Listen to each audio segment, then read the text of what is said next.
Insight visual podcast. This is the fourth and final episode to the podcast series. If you have not yet checked out the first 3 episodes, I highly recommend you do so. Feel free to pause this one and come back or listen to it after. The first 3 episodes covered the military history and significance of Signal Hill, the oldest neighborhood in Calgary, Inglewood, and the southern core of central Calgary, the Beltline.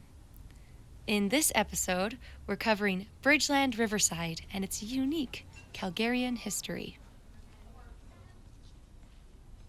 First off, I would like to honor the original caretakers of the land that the city of Calgary resides on. We acknowledge that we live, work, and play on the traditional territories of the Blackfoot Confederacy, Siksika, Piikani, Kainai, the Tsuut'ina, the Stoney Nakoda Nations, the Métis Nations Region 3, and all the people who make their homes in the Treaty 7 region of southern Alberta.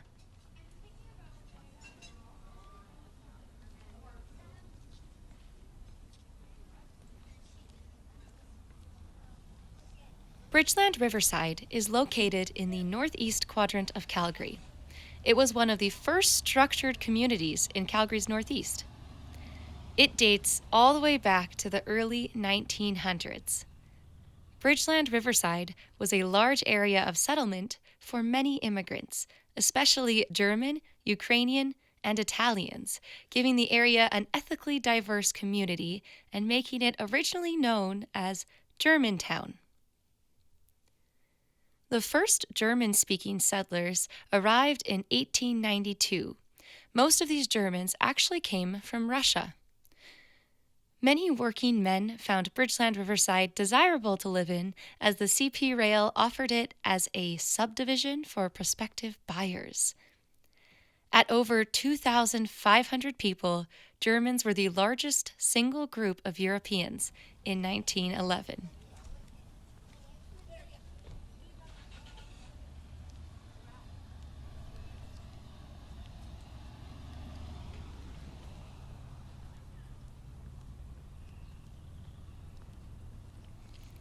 Parts of the lower Bridgeland were known as Little Italy, where there tended to be a lot of Italian bakeries, restaurants, and groceries. There's less of a presence of these restaurants and bakeries to this day, but at one point in time, it had a large connection to the Italian immigrants. Known as a working man's district, Bridgeland Riverside had a consistent desire for new and immigrant families to live and grow in the area. This region remained a separate part of Alberta for a while before it became part of Calgary. It had 3 decades on its own, separate from the busy Calgary core. But the big influx of immigrants to Bridgeland Riverside occurred during the 1880 population boom in Calgary. The culture of the Riverside area was inseparable. Many caravans would have been seen along the river.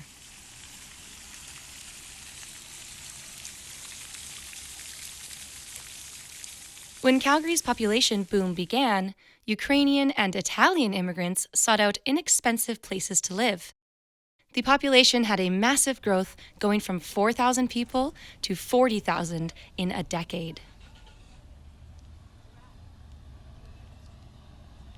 One of the most extravagant buildings in Bridgeland is the Ukrainian Catholic congregation that was built in 1912, originally called St. Stephen's.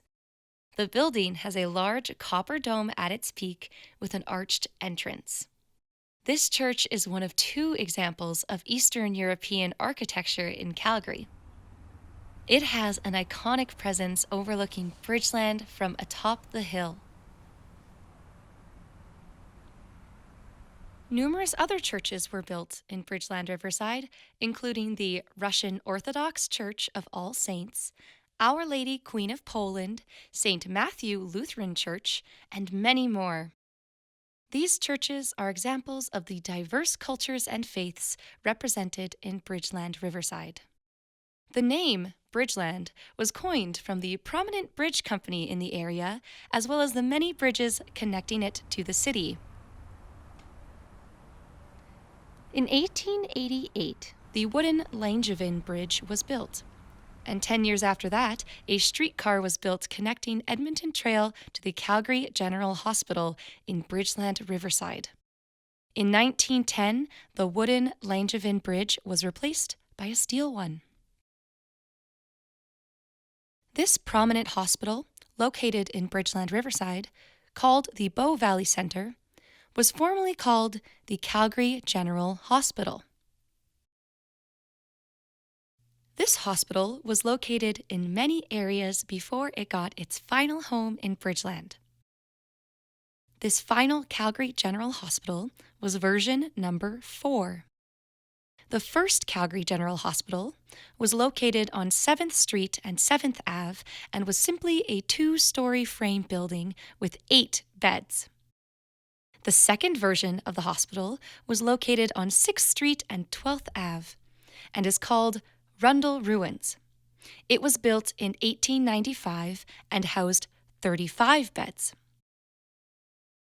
The third version of the Calgary General Hospital was at 841 Centre Ave Southeast and was a 4-story brick and sandstone building that had space for 160 beds. Number 4. The final permanent hospital that was located in Bridgeland was an expansion of the third hospital, creating a total of 626 beds and 110 bassinets.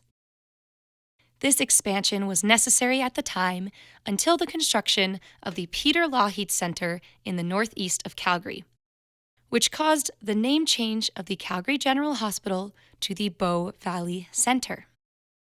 Many of the programs at the Bow Valley Centre were moved to other, newer facilities. In the mid-1990s, the provincial government stated that the hospital would be closed to save costs. There were many against the idea: concerns about travel time to other hospitals in case of emergency, jobs, and the desire to keep it as a historic site.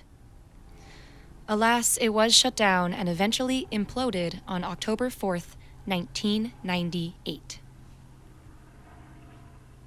The closure of the hospital provided a new focus for the area of Bridgeland, no longer having medical care as a central focus. Now there is a large field right where the hospital used to be, where people can play sports, play on the playground, or simply relax.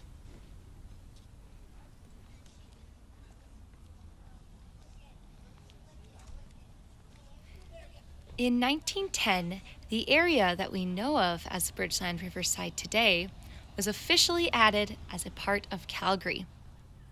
Just south of Bridgeland Riverside, the Reconciliation Bridge was opened in 1910 and connects Bridgeland to downtown Calgary. On the west end of Bridgeland Riverside is the historical Fire Hall No. 4, originally known as the Riverside Station. It is a red brick building that was built in 1909.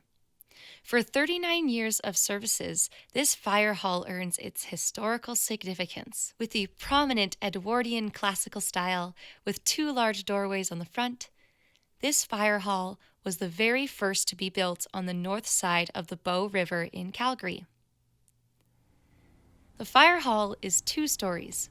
1 floor for accommodations, and 1 for all of the fire equipment and trucks.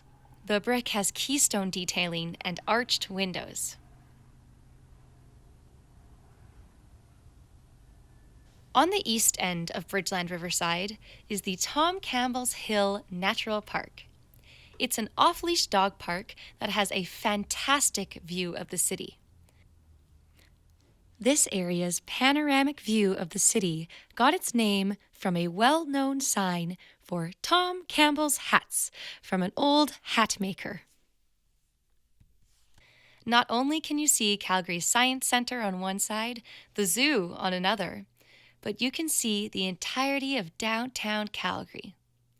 It would be a perfect location to watch fireworks, the sunset, or the evening glow of the city. The Calgary Zoo is Canada's 2nd largest zoo and just south of Bridgeland Riverside. The zoo hosts over 100 animals.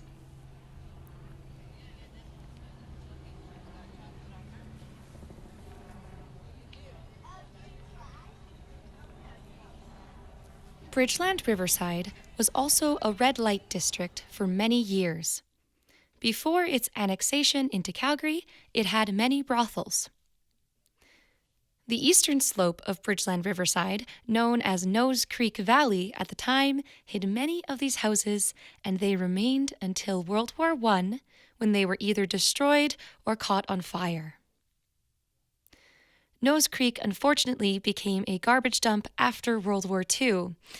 This area, immediately east of Bridgeland Riverside and visible from Tom Campbell's Hill Natural Park, is known as Nose Creek Bottomlands Park and has more recently been undergoing a transformation and is luckily now a protected natural area.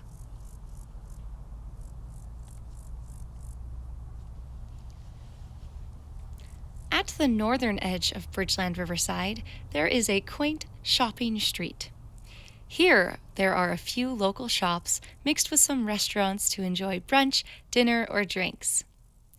Local art mixed in with the old buildings makes this area a beautiful one to visit in Calgary.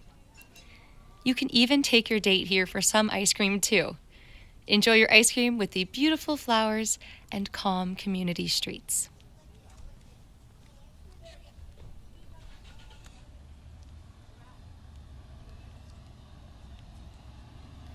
The vacant lot gardens, established in 1911, are 3 large plots of land that were used by the community to benefit poor families in the area at the time.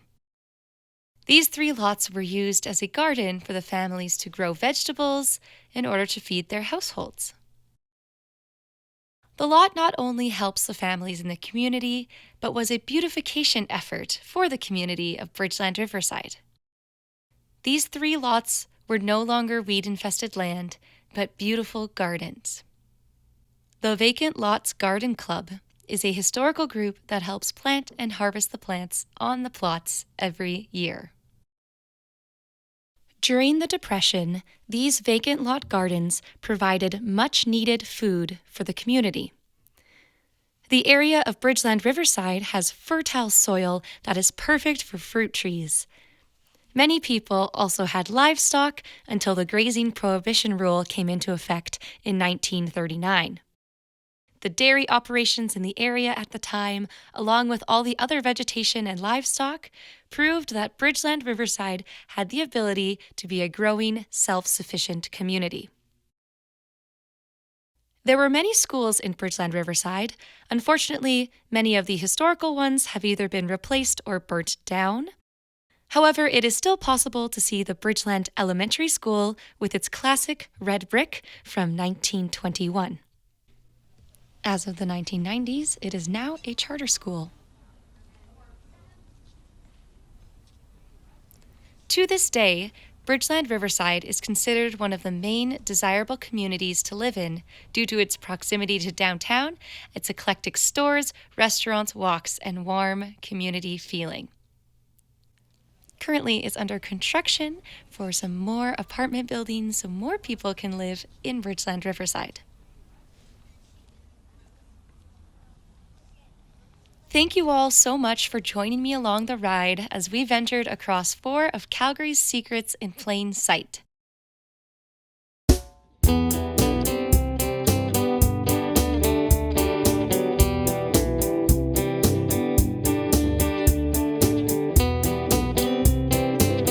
Funding for Calgary's Secrets in Plain Sight was provided by TELUS Storyhive. Music by the talented Calgarian artist Dan McDougall.